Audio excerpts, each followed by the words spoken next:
Bir tufan düşünün.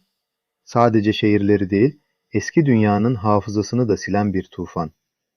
Ve o tufandan önce kimseye doğrudan söylenemeyen bir sır, bir rüya, bir tablet ve insanlığın hayatta kalması için son anda verilen gizli bir talimat.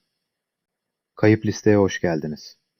Bugün Enki'nin Kayıp Kitabı serimizin 10. bölümünde Ziusudra'nın gemisini, Enki'nin rüyasını, Ninagal'in taşıdığı yaşam özleri anlatısını ve tufandan sonra dünyanın nasıl yeniden paylaştırıldığını inceliyoruz. Bu bölümde anlatılanlar Sümer mitleri, Mezopotamya tufan geleneği ve modern yorumların kesiştiği tartışmalı bir dosyadır. Amacımız inanmak için değil, ayıklamak için bakmak. Videoya başlamadan önce beğenmeyi, yorum yapmayı ve Kayıp Liste'ye abone olmayı unutmayın. Çünkü bu seri sizin yorumlarınızla daha da derinleşiyor.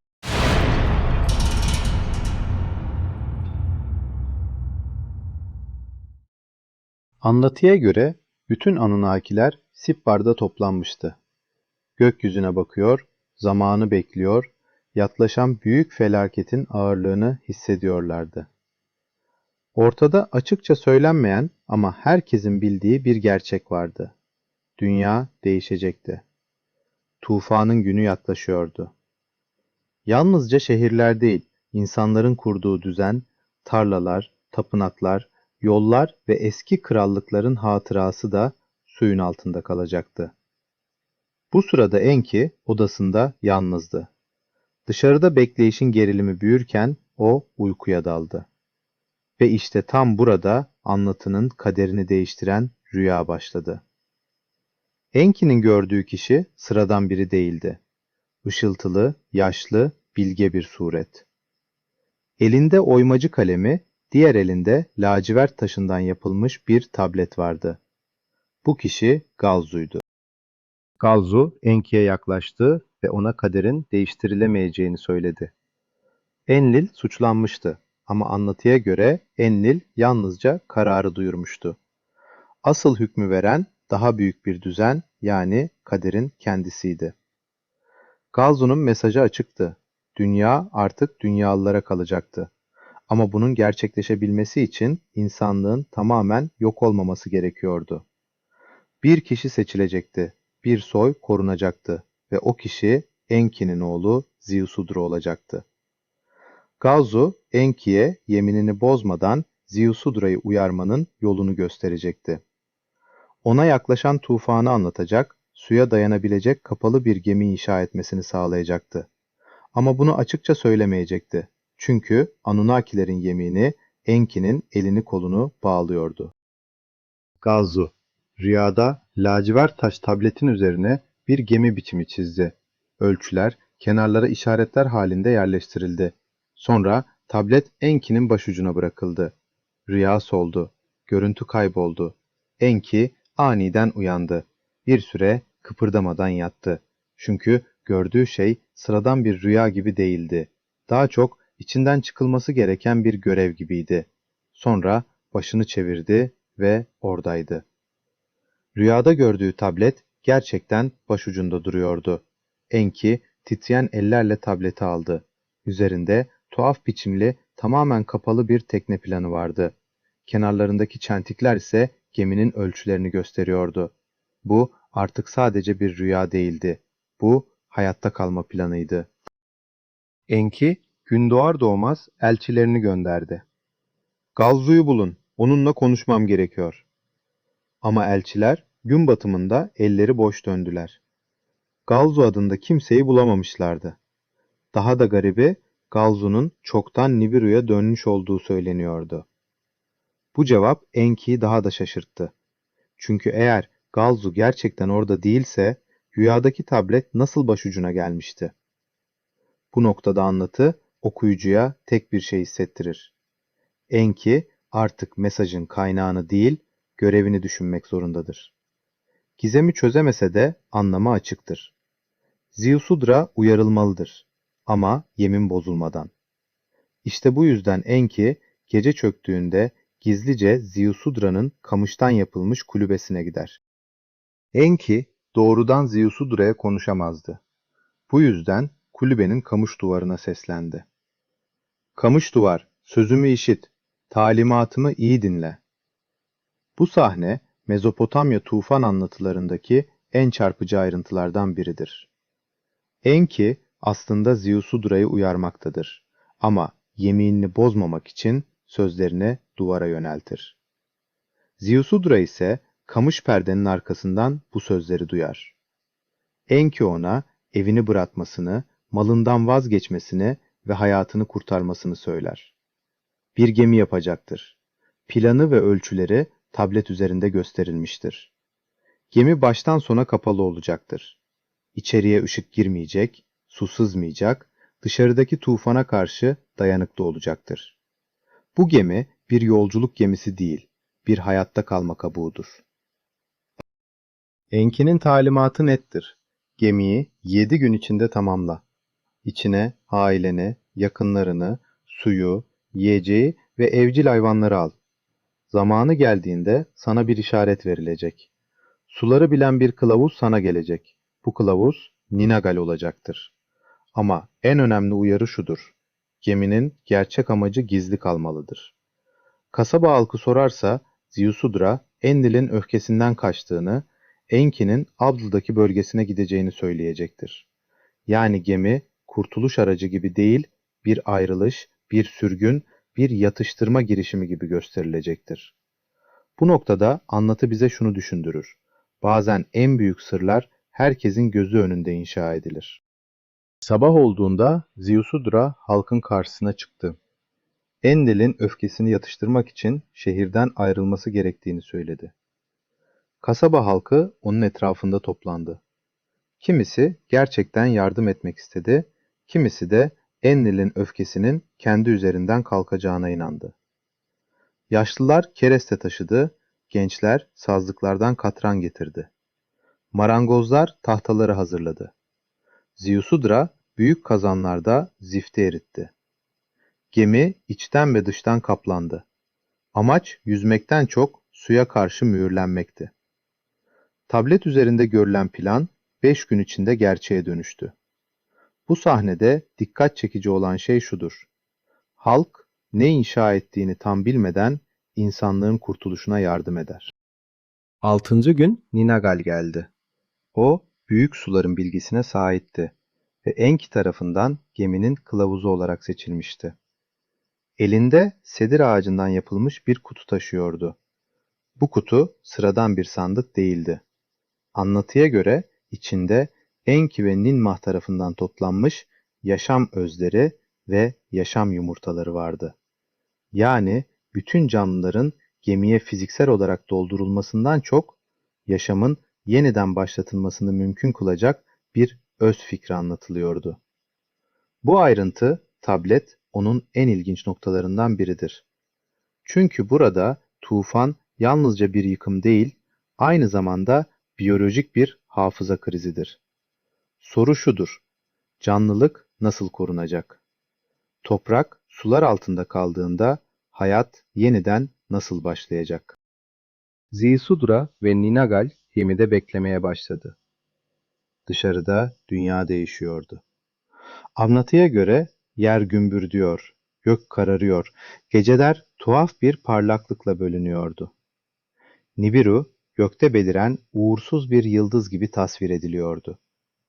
Gündüz vakti karanlık çöküyor, gece vakti ayın ışığı kayboluyordu. Yer sallanıyor, gök gürültüleri yaklaşan felaketin sesi gibi duyuluyordu. Sonra ufukta kara bir bulut yükseldi. Utu, Anunnakilere ayrılmaları için işaret verdi. Göksel araçlara binenler dünya yüzeyinden uzaklaştı. Aşağıda ise Zisudra'nın gemisi mühürleniyordu. Ninagal kapağın kapatılmasını emretti. Kapağın kapanmasıyla içeriye ışık bile sızmadı. Ve eski dünyanın son günü başladı. Tufan anlatıda yalnızca yağmur değildir. Önce büyük bir sarsıntı vardır. Sonra güneyden gelen devasa bir su duvarı. Buz kütleleri, kırılan yüzeyler, yükselen denizler ve kuzeye doğru ilerleyen korkunç bir dalga. Sular yerleşimlere doğru yürür gibi gelir. Edin'i boğar. Abzu topraklarına ulaşır. Şurup Bağı vardığında Ziusudra'nın gemisini bağlarından koparır. Gemi büyük dalganın içinde kaybolur. Bir an için tamamen suyun altında kalır. Ama dayanır. İçeriye bir damla bile su girmez. Dışarıda ise yerle gök birbirine karışmıştır. İnsanlar birbirini göremez. Toprak kaybolur. Yalnızca su kalır. Bu bölümde anlatının gücü felaketi mucize gibi değil, fiziksel bir yıkım gibi göstermesindedir. Anunnakiler göksel araçlarının içinden dünyaya bakıyordu. Aşağıda şehirler yok oluyordu. Tarlalar, tapınaklar, yollar, evler, bir zamanlar insan eliyle yapılmış ne varsa suyun altında kalıyordu. Ninmah'ın feryadı burada anlatının duygusal merkezidir. Çünkü o yaratılanların yok oluşuna tanık olur. İnanla da onun yanında ağıt yakar. Diğerleri ise çaresizdir. Bu sahne bize çok eski bir korkuyu hatırlatır. Bir uygarlık kendini ne kadar güçlü sanarsa sansın, doğanın karşısında bir anda savunmasız kalabilir. Tufan 7 gün boyunca yeryüzünü döver. Ardından yağmurlar 40 gün 40 gece sürer. Sonunda sular yavaş yavaş çekilmeye başlar. Ama dünya artık aynı dünya değildir.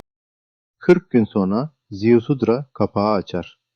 Karşısında pırıl pırıl bir gün vardır. Hafif bir rüzgar eser ama görünen tek şey sudur. Ne şehir vardır, ne duman, ne insan sesi, ne hayvan sürüsü. Sadece sonsuz bir sessizlik. Ziusudra yanında kalanlara bakar ve dünyanın silindiğini anlar. Ama henüz ayak basacak kuru toprak da yoktur.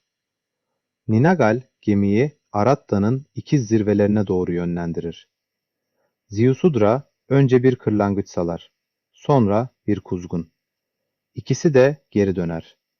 Sonunda bir kumru gönderilir. Kumru ağacından kopardığı bir dal ile geri geldiğinde Ziusudra anlar. Suların altından toprak yeniden görünmeye başlamıştır. Birkaç gün sonra gemi kayalara takılır. Ninagal bunu bir işaret olarak yorumlar. Tufan geçmiştir. Artık Kurtuluş Dağı'ndadırlar. Ziusudra kapağı açar ve dışarı çıkar. Güneş yeniden görünmektedir. Gökyüzü açıktır. Rüzgar yıkılmış bir dünyanın üstünde hafifçe esmektedir. Ziusudra ailesini çağırır. Taşlar toplarlar. Bir sunak kurarlar. Enki'ye şükranlarını sunarlar. Bu sahne tufan anlatılarındaki en eski ve en kalıcı motiflerden biridir. Felaketten kurtulan insan önce göğe değil, hayatta kalmış olmanın ağırlığına bakar. Çünkü kurtuluş sevinç kadar yasta taşır. Eğer bu seri hoşunuza gidiyorsa yorumlara tablet 10 yazın. Devam bölümlerini buna göre daha ayrıntılı hazırlayacağım. Bu sırada Enlil ve Enki göksel araçlarıyla Aratta çevresine iner. Başta iki kardeşin karşılaşması sakindir. Ama Enlil ateşin kokusunu alınca durumu fark eder. Sağ kalan mı var? Ziusudra'nın gemisini görünce öfkelenir. Çünkü ona göre verilen karar kesindir. İnsanlık yok olmalıydı. Enki'ye yönelir. Yemini bozduğunu söyler. Enki ise cevabını hazırlar. Ben Ziusudra'ya konuşmadım. Kamış duvara konuştum. Bu cevap anlatının en zekice kurulmuş bölümlerinden biridir. Enki hem yemini delmemiştir hem de insanlığın tohumunu kurtarmıştır. Ardından rüyasını anlatır. Galzu'nun mesajını, tableti ve kaderin işaretini açıklar. Ninurta ve Nimmah da oraya gelir. Olayın bütün yönlerini duyduklarında öfkelenmezler. Aksine insanlığın hayatta kalışında daha büyük bir anlam görürler. Nimma, insanlığın tümden yok edilmesinin bir daha tekrarlanmaması için yemin eder. Enlil'in öfkesi zamanla yatışır. Ziusudra ve eşi Emzara'nın ellerinden tutar, onları kutsar. Üreyin, çoğalın ve dünya yeniden doğsun. Böylece eski zamanlar kapanır. Bu cümle tablet onun dönüm noktasıdır. Çünkü tufan yalnızca bir son değildir. Aynı zamanda yeni bir çağın başlangıcıdır. Ama yeni çağ huzurlu bir çağ olmayacaktır. Çünkü su çekildikten sonra ortaya çıkan dünya paylaşılması gereken bir dünyadır. Sular alçaldıkça gerçek yıkım görünür hale gelir. Vadiler çamur ve kil altındadır. Eski şehirlerin çoğu yok olmuştur.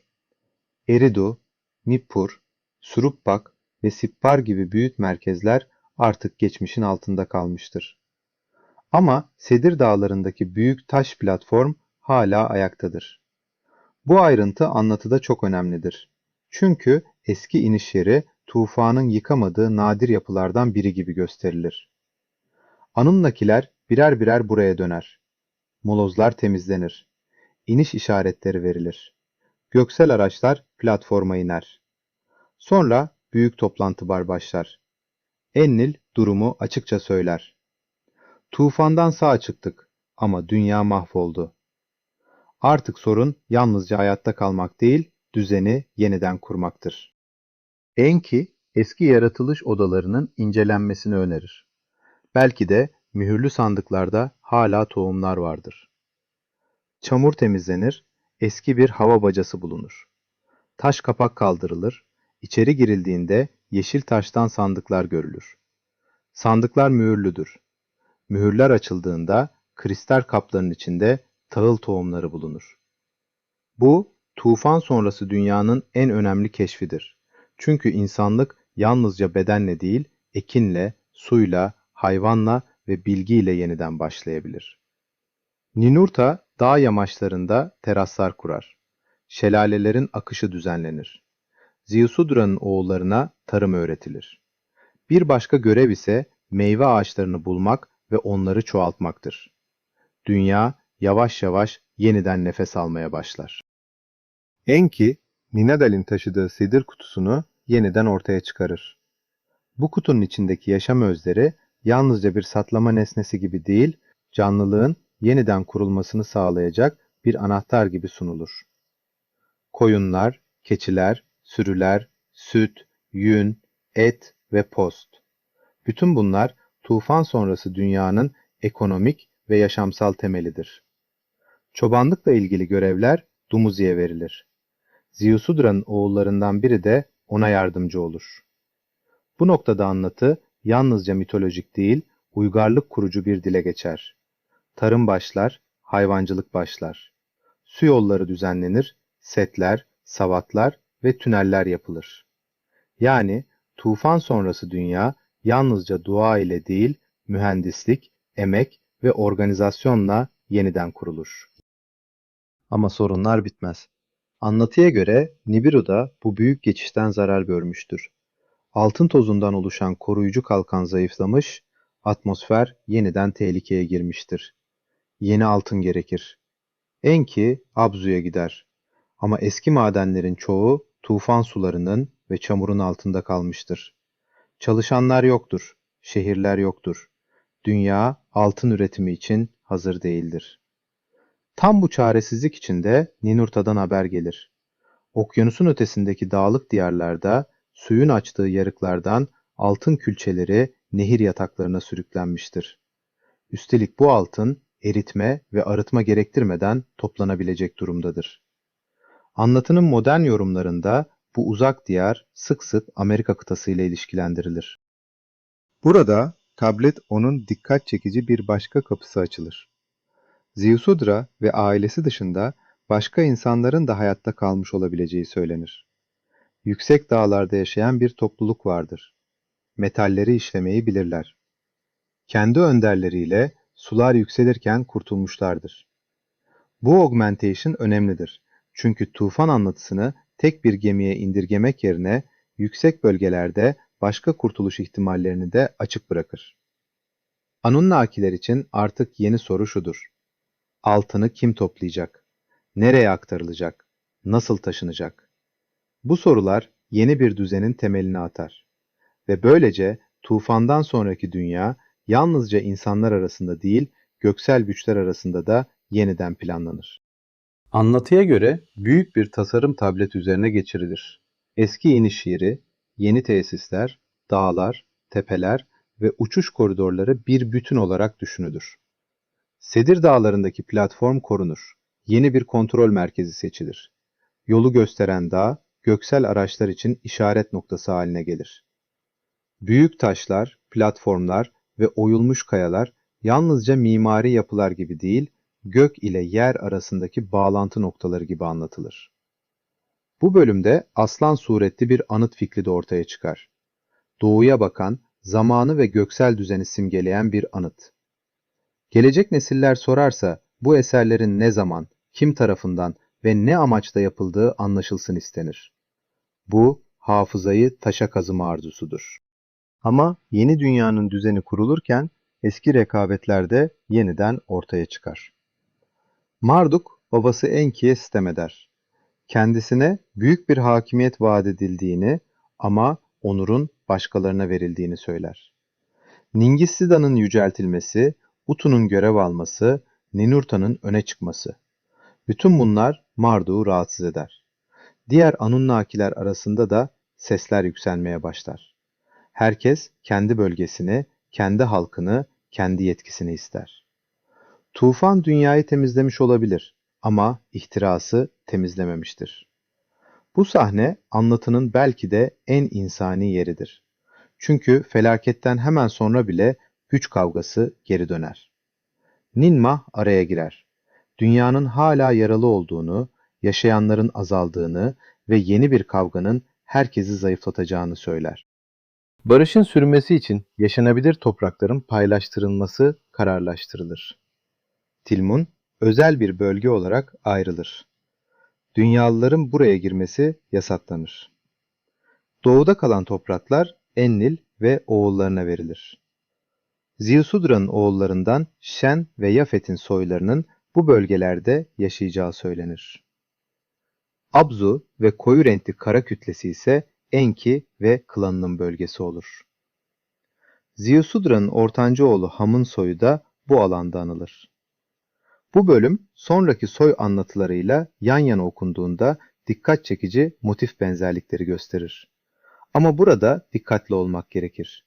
Bizim yaptığımız şey inançları hedef almak değil, eski anlatıların nasıl birbirine temas ettiğini, hangi motiflerin farklı çağlarda yeniden yorumlandığını görmeye çalışmaktır. Düzen kurulduktan sonra Ninma için dağlık bölgede özel bir mesken hazırlanır. Hurma ağaçlarının, pınarların ve terasların bulunduğu bereketli bir yer. Ninurta onun için güzel kokulu bir bahçe diker. Bu sahne, tufan sonrası dünyanın yalnızca teknik olarak değil, sembolik olarak da yeniden kurulduğunu gösterir. Çünkü her yeni çağ kendine yeni merkezler ve yeni ünvanlar üretir. Anunnakiler Ninmah'ı yeni bir adla onurlandırır. Ninharsak, dağın hanımı, uzlaştırıcı, dünyayı yeniden dengeye çağıran figür. Ve anlatı burada güçlü bir kapanış yapar. Tufan eski dünyayı bitirmiştir. Ama hayatta kalanlar yeni dünyanın temelini atmıştır. Enki'nin Kayıp kitabının 10. bölümünde bir rüyadan başlayan kurtuluş planını izledik. Galzu'nun tableti, Enki'nin kamış duvara söylediği sır, Ziusudra'nın kapalı gemisi, Ninagal'in taşıdığı yaşam özleri, tufanın yuttuğu şehirler, Aratta'da başlayan ikinci hayat ve tufandan sonra dünyanın yeniden paylaştırılması. Bu anlatı, ister mitolojik bir hafıza olsun, ister eski bir felaketin sembolik yankısı, ister modern yorumlarla genişletilmiş bir kozmik tarih okuması, bir şeyi çok net gösteriyor.